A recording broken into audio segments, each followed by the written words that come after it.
ఆంధ్రప్రదేశ్ మాజీ ముఖ్యమంత్రి వైసీపీ అధినేత జగన్మోహన్ రెడ్డి అత్యంత కీలక నిర్ణయం తీసుకున్నారు.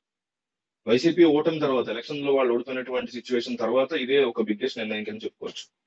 పార్టీ బలోపేతం దిశగా తన లక్ష్యాన్ని స్పష్టం చేశారు. పార్టీలో కింద స్థాయి కేటర్కే ప్రాధాన్యత ఉంటుందని తేల్చి చెప్పారు. పార్టీని దేశంలోనే అత్యంత బలమైన పార్టీగా తీర్చిదిద్దే కార్యక్రమం ప్రారంభించామని వెల్లడించారు. రానున్న రోజుల్లో మరిన్ని కీలక నిర్ణయాలు ఉంటాయని స్పష్టం చేశారు. తిరుమల తిరుపతి లడ్డూ వివాదం మీద కూడా ఆసక్తికర వ్యాఖ్యలు చేశారు. వైసీపీ అధినేత జగన్మోహన్ రెడ్డి అనుబంధ సంఘాల నేతలతో సమావేశమయ్యారు. కూటమి ప్రభుత్వం ప్రజలకు ఇచ్చినటువంటి హామీల అమల్లో ఇప్పటి వరకు విఫలమైందని ఆయన ఆరోపించారు. ఏ ఒక్క హామీ దిశగా కూడా ఆలోచన చేయకుండా డైవర్షన్ పాలిటిక్స్ చేస్తున్నారని వ్యాఖ్యానించారు.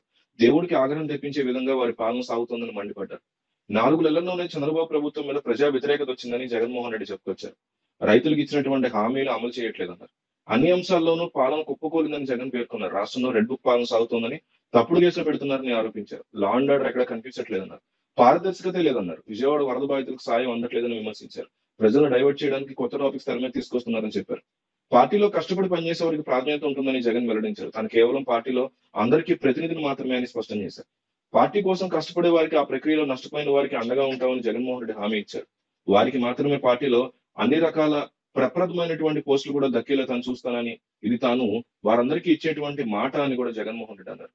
అయితే పార్టీలో కష్టపడే వారికి సరైనటువంటి ప్రాధాన్యత లభించట్లేదు అనేవాళ్ళు కూడా ఇప్పుడు పార్టీలో చాలా మంది ఉన్నారు.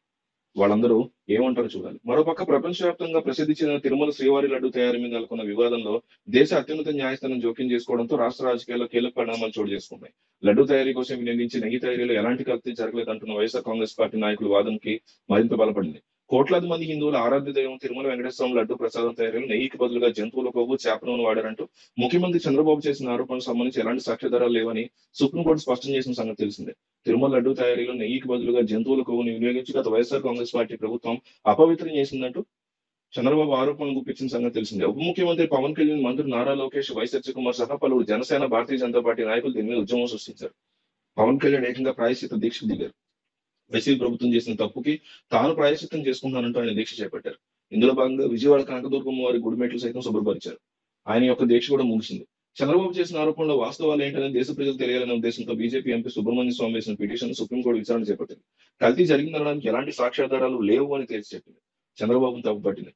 రాజకీయాలకు కనీసం దేవుళ్ళైనా దూరంగా పెట్టాలని కోర్టు హితబోధ చేసింది.